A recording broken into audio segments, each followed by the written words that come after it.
की अरदास, जन नानक की अरदास। सदा सुख पाया, सुख पाया, रहमत तेरी सुख पाया। सदा सुख पाया, सुख पाया, रहमत तेरी सुख पाया। और संत चलकर द्वार पर आया है, और मैं निवेदन कर रहा था आपसे, आपके बुलाने पर आए तो आप स्मरण ठीक से कर रहे हैं, और बिना बुलाए आए तो माने प्रभु आपका स्मरण कर रहे हैं। इस संसार में एक यही घटना है जो बिना भगवत कृपा के, जो बिना भगवत की अनुकंपा के जीव के जीवन में प्रत्यक्ष नहीं होती। संत का सम्मिलन नहीं होता। संत विशुद्ध मिलहि पर तेहि, राम कृपा कर चितवत जेहि। गोस्वामी जी ने कृपा शब्द का प्रयोग किया है। ऐसे तो वो सबको देखता है। कबीर कहते हैं चींटी के पग नूपुर बाजे तो भी साहेब सुनता है। ऐसे तो वो सबको देखता है, सबको सुनता है, पर वो कृपा दृष्टि से देखता है, जब वो स्नेह सिक्त दृष्टि से जब देखता है तब क्या होता है। संत विशुद्ध मिलहि पर तेहि, कहे नानक गुरु बंधन काटे, बिछड़त आन मिलाया। सुख पाया, रहमत तेरी सुख पाया। सदा सुख पाया, सुख पाया, रहमत तेरी सुख पाया। और कहीं बाणी कहती है, कुर्बान जाऊं सो वेला सुहावी, जित तुम्हरे द्वारे आया, और नानक को प्रभ भय कृपाला, सतगुरु पूरा पाया। आज से ठीक 15 वर्ष पहले जब पहली बार वृंदावन आना हुआ था, और महाराज श्री का भी शायद बस कुछ समय से हिताश्रम में आगमन हुआ था, तो रात को महाराज श्री से मिलने के लिए हम लोग गए। पहली बार वृंदावन आया था, और सत्य कहूं तो दर्शन करने नहीं, देखने के लिए आया था कि क्या होता है यहां। महाराज श्री के कक्ष में हम लोग मिलने के लिए गए, कुछ चर्चा हुई, महाराज श्री ने सत्संग लाभ दिया, और जहां महाराज बैठे थे, महाराज के बिल्कुल पृष्ठ भाग में श्री महाप्रभु जी का यही चित्रपट, ऐसा ही चित्रपट विराजमान था। आप श्री महाप्रभु के विषय में बता रहे थे, मेरे कान सुन रहे थे, और मेरी आंखें महाप्रभु की ओर एकटक निहार रही थी। आज मैं आपको अपने हृदय की वो गहनतम अनुभूति आपके साथ में बांट रहा हूं कि इनके मुख से महाप्रभु का यश निस्सृत हो रहा था, मेरे कान सुन रहे थे, मेरी आंखें देख रही थी। मुझे महाप्रभु ने भले सारे विश्व में यहां से वहां घुमा दिया, लेकिन मेरे भीतर कुछ ऐसा था जो आज भी वहीं बैठा है, वहां से उठा नहीं। और जब जब मुझे कभी अपने सौभाग्य का स्मरण करना होता है, तो मैं वो घड़ी स्मरण करता हूं जित तुम्हारे द्वारे आया, और नानक को प्रभ भय कृपाला, और सतगुरु पूरा पाया। उस दिन की, उस घड़ी की बलिहारी है। कहां संसार की गलियों में भटकता तन मन, ये मार्ग मिल गया, रसिकों ने पथ प्रशस्त कर दिया। क्या दिया था? कुछ भी तो नहीं, क्योंकि बहुत विचार करने के बाद भी देने के लिए कुछ था नहीं। और मैं तो ये भी नहीं कहा कि मैं आपका हूं, मैं तो इतना भी नहीं कह पाया कि मैं आपका हूं, मुझे स्वीकार करिए। कब उनकी उस एक कृपा दृष्टि ने स्वीकार कर लिया, और कब मैं उनका यश गाता गाता इस प्रकार आपके मध्य आकर पहुंच गया। एक ही वो घड़ी है जित तुम्हारे द्वारे आया, और नानक को प्रभ भय कृपाला, सतगुरु पूरा पाया। और मेरे रोम रोम ने सुख पाया, सुख पाया,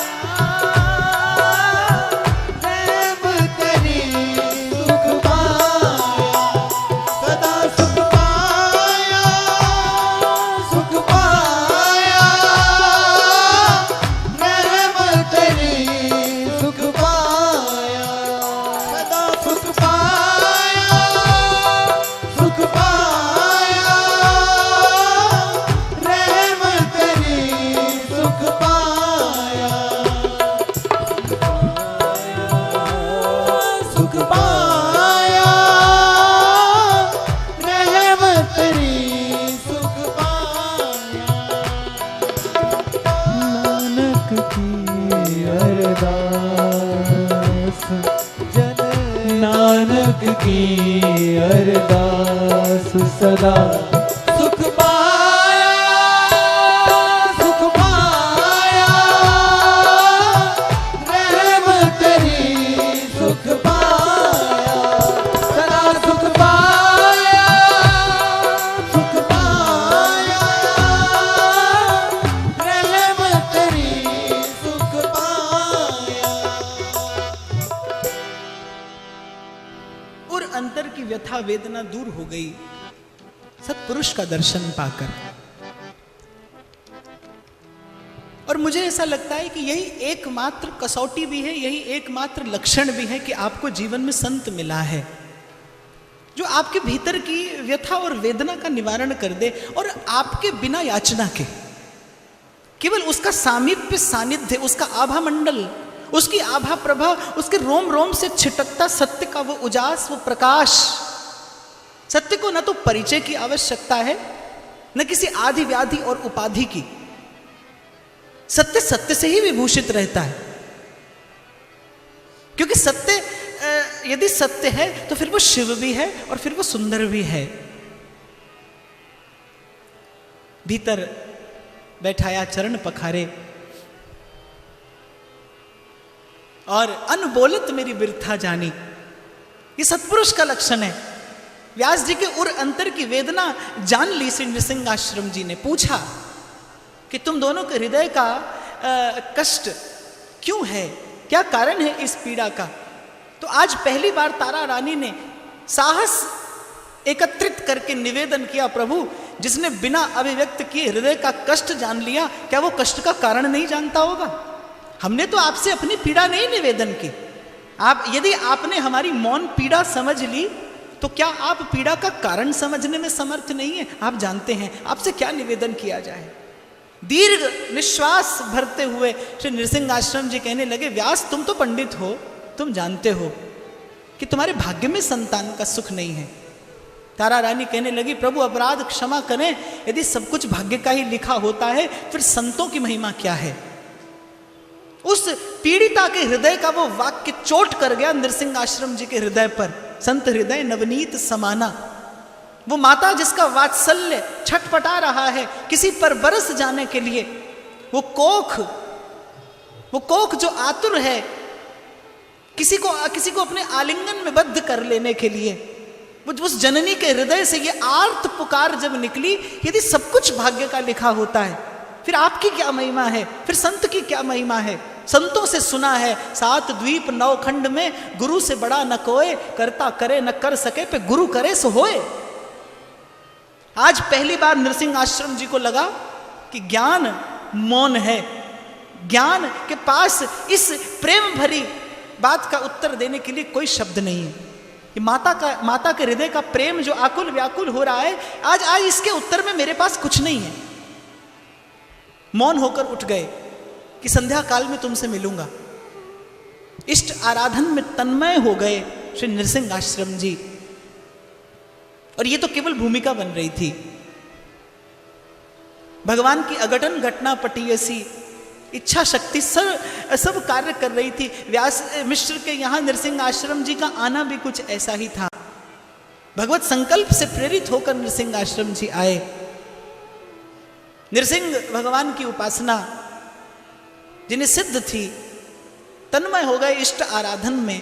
मन प्राण इष्ट के सन्निकट ले जाकर पीड़ा निवेदन करते उससे पूर्व इष्ट ने कहा कि जाओ उस दंपति से कह दो कि उनकी पीड़ा का अंत होने का समय आ गया है। अब सब कष्ट दूर होंगे, क्लेश दूर होंगे, और केवल दंपति के नहीं, सारा संसार दंपति की संपत्ति पाकर हर्षित होगा, आनंदित होगा, क्योंकि तारा रानी की कूख से कोई और नहीं, स्वयं श्री राधा और माधव युगल के पाद पद्मों के, युगल चरणों के, चारु चरणों के प्रेम रस को प्रदान करने वाली कलि कलुष विनाशिनी, नित्य निकुंज विलासिनी, रास रस वर्षिणी, मनमोहन मनमोहिनी, आनंद कंद आनंदिनी, रासेश्वरी कि प्राण स्वरूपा स्वयं वंशी आविर्भूत होगी। जाओ उस दंपति से कहो कि अब आनंद का समय है, अब उल्लास का समय है, अब उत्सव का समय निकट है।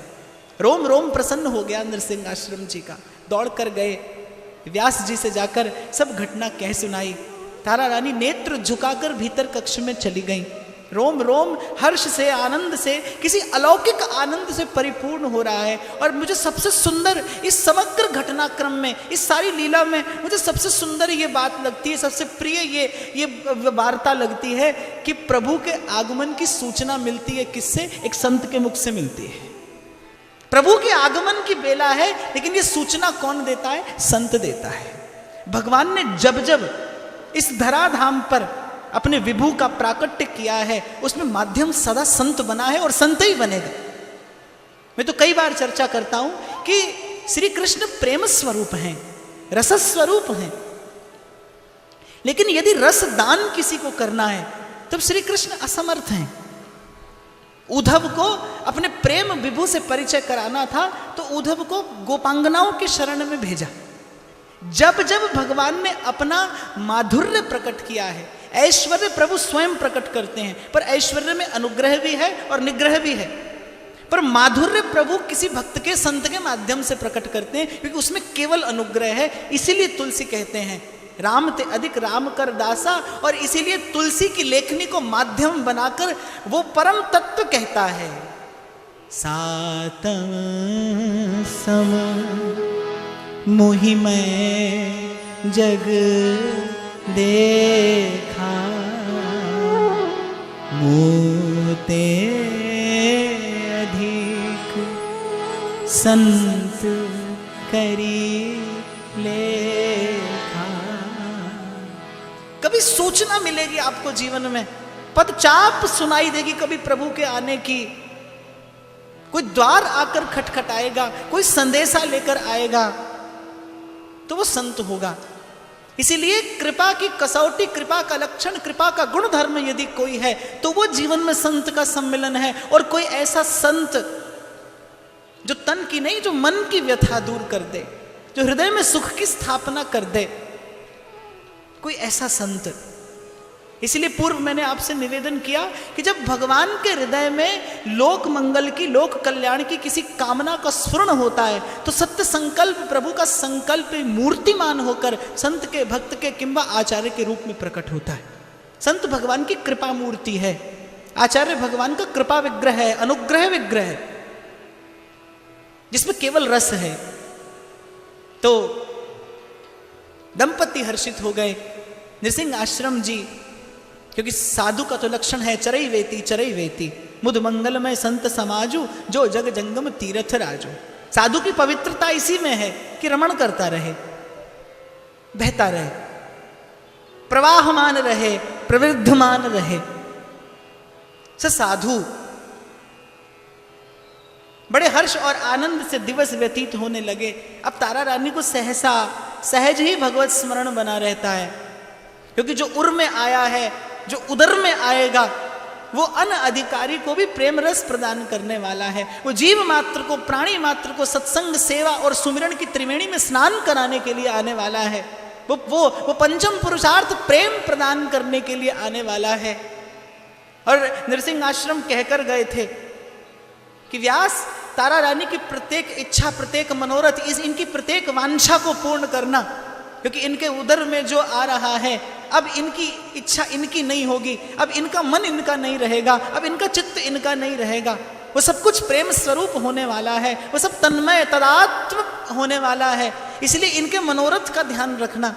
सप्तम मास का जब गर्भ था, सहसा एक दिन भोर जगी तारा रानी और व्यास मिश्र से जाकर कहने लगी कि नाथ कृपा करिए, मुझे ब्रजभूमि का दर्शन कराइए। मेरे प्राण मन चित्त व्याकुल हो रहे हैं ब्रजभूमि का दर्शन करने के लिए। जाने क्यों मन में ऐसी इच्छा हो रही है कि जाऊं और ब्रज रज में लुंठित हो जाऊं। जाने क्यों ऐसी इच्छा हो रही है कि वृंदावन बिहारी के सन्मुख हो जाऊं और अपने तन मन प्राण उन पर न्यौछावर कर दूं। मेरे प्राण व्याकुल हो रहे हैं ब्रजभूमि का दर्शन करने के लिए। व्यास जी चिंता में पड़ गए कि अरे, आप इस समय आसन्न प्रसवा हैं, इस समय यात्रा करना उचित नहीं है। और जाने कितने भाग्य से, कितने पुण्य प्रकल्पों से, कितने पुरुषार्थों से, कितने सत्पुरुषों के आशीर्वादों से, मंगलाशीषों से आज हमारे जीवन में ये घड़ी सन्निकट आ रही है। इस प्रकार आपका ये संकल्प उचित नहीं है। तारा रानी कहने लगी, मेरा संकल्प नहीं है, मेरी विवशता है, मेरे प्राण व्याकुल हो रहे हैं। मेरा हृदय जलबिन मीन की भांति छटपटा रहा है कि कब ये नेत्र ब्रजभूमि का दर्शन करें, कब ये तन ब्रज रज का संस्पर्श करके पावन हो जाए, कब वृंदावन के तरु लताओं को मैं आलिंगन में भर के आनंदित हो जाऊं। व्यास जी सोचने लगे कि एकाएक तारा रानी के हृदय में कैसा भाव है, और क्यों ना हो, क्योंकि जो आने वाला है वो तो 3 लोक में कहीं भी कोई उसका नाम ले तो सहसा चेतना प्रवाहित होने लगती है। कहाँ? वो दुर्लभ पिए प्यारी को धाम, जय जय जय श्री वृंदावन, चहुँ दिस गूंजत राधा नाम, जय जय जय श्री वृंदावन। ओ नैनन निरखिए श्यामा श्याम, जय जय जय श्री वृंदावन। मनुवालित परम विश्राम, जय जय जय श्री वृंदावन। व्यास जी को श्री नृसिंह आश्रम जी की उस चेतावनी का स्मरण हो आया कि इनके मन का कोई मनोरथ अपूर्ण न रहने पाए, यथाशक्ति यथासंभव प्रयास करना कि इनके मन की इच्छा पूरी हो, मनोकामना पूर्ण हो। अब व्यास मिश्र के पास अतुल वैभव अतुल संपत्ति है, लाभ लश्कर के साथ तारा रानी की समस्त अनुकूलताओं का ध्यान रखते हुए सब सामग्री से सुसज्जित होकर चल पड़े ब्रजभूमि का दर्शन करने के लिए। यहाँ पर आकर ब्रजभूमि का दर्शन करते हैं, वृंदावन को प्रणाम किया, गोकुल नंदगांव बरसाना की पावन रेणु को मस्तक पर धारण किया, ब्रज रज मुख में डाली, मस्तक पर शिरोधार्य की। तारा रानी का हृदय आनंद से परिपूर्ण है। और देखिए जितने भी आचार्यों का प्राकट्य हुआ है उन सब में केवल हित हरिवंश महाप्रभु ऐसे हैं जिन्होंने ब्रजभूमि पर आकर अवतार ग्रहण किया है। केवल श्री महाप्रभु कहीं से भी परिस्थिति ऐसी हुई, भगवान की योग माया ने कार्य सिद्ध किया, मनोरथ सिद्ध किया रसिकों का। और मथुरा मंडल भूमि आपनी, जहां बाद प्रगटे जग धनी, भनी अवनी वर आप मुख। अपनी भूमि पर आकर श्री महाप्रभु का प्राकट्य हुआ। और मथुरा के सन्निकट बाद ग्राम में वैशाख मास शुक्ल पक्ष और दशमी की तिथि, संध्या का समय है। व्यास जी चिंतातुर हैं, पड़ाव पड़ा है और कुछ ब्रजवासियों ने देखा।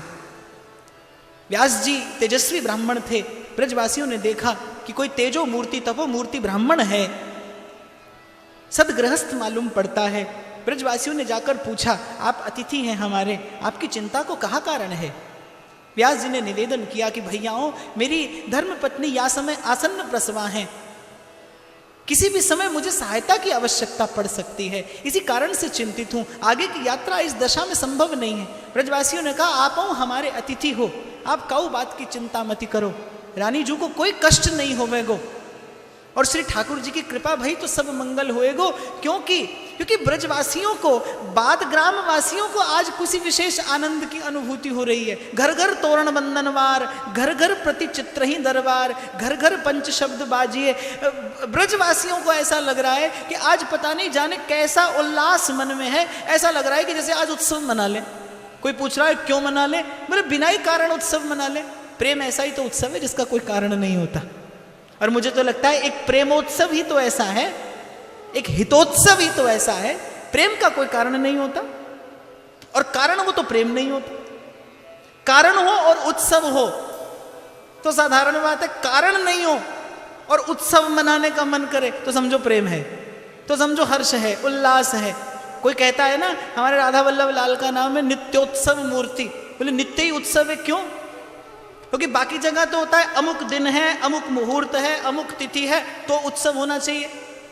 यहाँ दिन और तिथि और समय की आवश्यकता ही नहीं है उत्सव के लिए। कहीं तो ऐसा होता है कि सावन आए और ठाकुर जी को झूला झूलाओ। यहाँ लाल जी की झूलने की इच्छा हुई, प्रिया जी की झूलने की इच्छा हुई और सावन वर्षा ऋतु आकर सेवा में उपस्थित है। यहाँ तो प्रिया और प्रियतम का सुख ही एकमात्र उत्सव का हेतु है। इसीलिए हितोत्सव है कि इसके उल्लास में कोई कारण नहीं है, ये बिना कारण का उत्सव है। ब्रजवासियों के पास कोई कारण तो नहीं है उत्सव मनाने का, लेकिन मन की वृत्ति उत्सविक हो गई। मन की वृत्ति का उत्थान हो गया, मन की वृत्ति आनंद के किसी उस धरातल पर जाकर स्थित हो गई। मन कर रहा है गा लें, नाच लें, कुछ बांट दें, कुछ न्यौछावर कर दें, कुछ दे दें आज किसी को। ये मन का उत्सव क्या है? जब आपका मन करे कि आज दे दें कुछ किसी को, आज बांट दें किसी को। अभी मैं भीतर से आया तो महाराज श्री यही बात कर रहे थे। प्रणाम करने के लिए मैं गया तो किसी ने कहा आपको प्रणाम कर लें, तो मैंने कहा दूर से करना। तो बाबा कहने लगे इनको दूर से करना, मुझे नजदीक से कर सकते हो। और फिर कहने लगे, बड़ी सुंदर बात कही, मुझे बड़ा आनंद हुआ आते हुए सुना मैंने उनके मुख से। और महाराज कहने लगे देखो हमने तो जितना भजन साधन जुटाया है, हम तो सब यहीं पर लौटा कर जाएंगे। हम तो प्रिया जी के पास केवल एक सुंदर हृदय लेकर जाएंगे, खाली मन लेकर जाएंगे। जो भजन कर लिया है, जो साधन कर लिया है, जो चिंतन है, वो सब यहीं पर लौटा कर जाएंगे। तो आपको कभी चरण छूना हो आप सबको, तो आप नजदीक से छू सकते हो।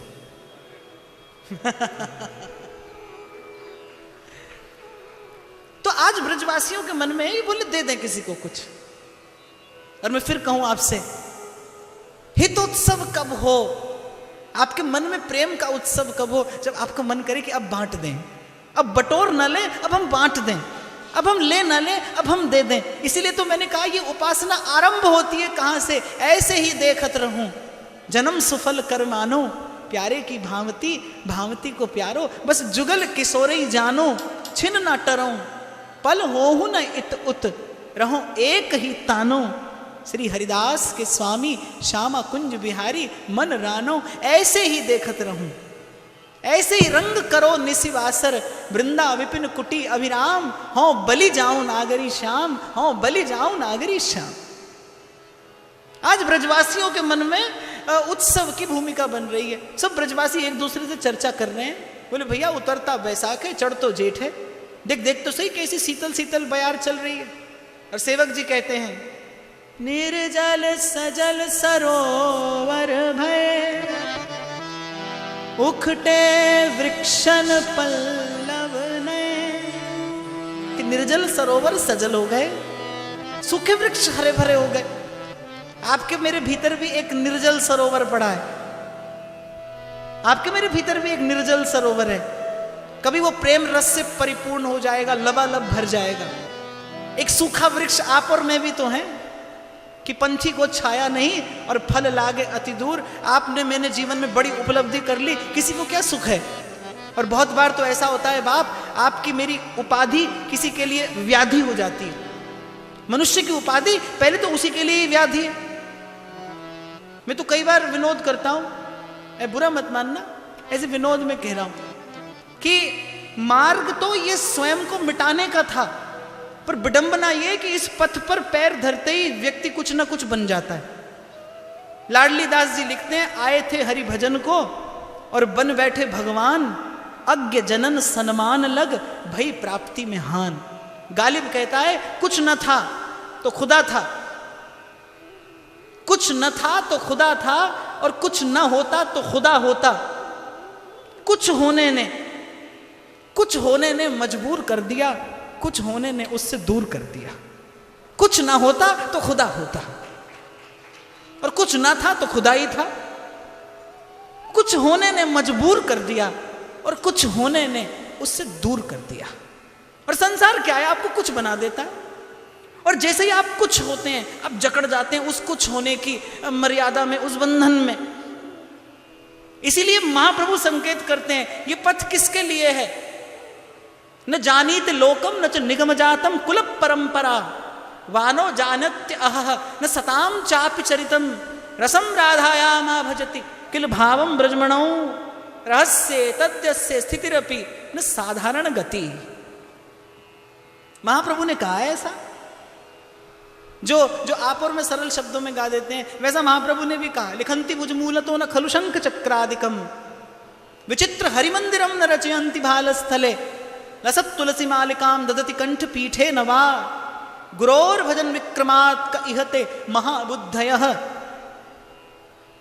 आपको संस्कृत का श्लोक तो समझ नहीं आया होगा,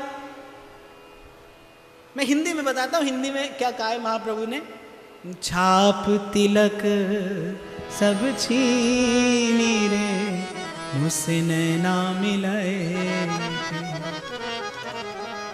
बलि बलि जाऊं रे तोरे रंग रेजवा, बलि बलि जाऊं रे तोरे रंग रेजवा।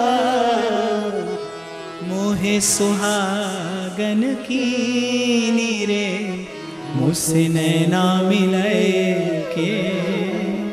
छाप तिलक सब छीनी रे मुझसे नैना मिलाए के। और हमारे रंगरेज के आगमन की बेला है। मैं पहले ही निवेदन कर दूं, जो तू मांगे रंग की रंगाई,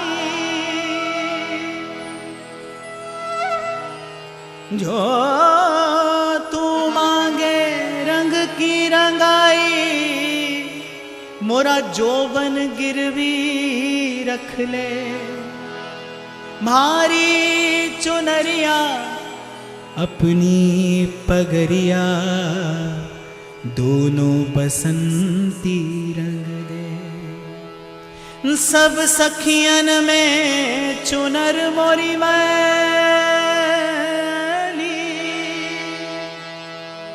सब सखियन में चुनर मोरी मैली। देख हंसे नर नारी, अब की बहार चुनर मोरी रंग दे। रख ले लाज हमार, बलि बलि जाऊं रे तोरे रंग रेजवा। बलि बलि जाऊं रे तोरे रंग रेजवा, बलि बलि जाऊं रे तोरे रंग रेजवा। बलि बलि जाऊं रे तोरे रंग रेजवा। मोहे सुहागन की नीरे मुझसे नैना मिलाए के। मोहे सुहागन की नीरे मुझसे नैना मिलाए के। छाप तिलक सब छीनी रे मुझसे नैना मिलाए के। छाप तिलक सब छीनी रे मुझे नैना मिलाए के। छाप तिलक सब छीनी रे मुझसे नैना मिलाए के। छाप तिलक सब छीनी रे मुझे नैना मिलाए के। बलि बलि जाऊं रे तोरे रंग रेजवा। बलि बलि जाऊं रे तोरे रंग रेजवा। बलि बलि जाऊं रे तोरे रंग रेजवा। बलि बलि जाऊं रे तोरे रंग रेजवा।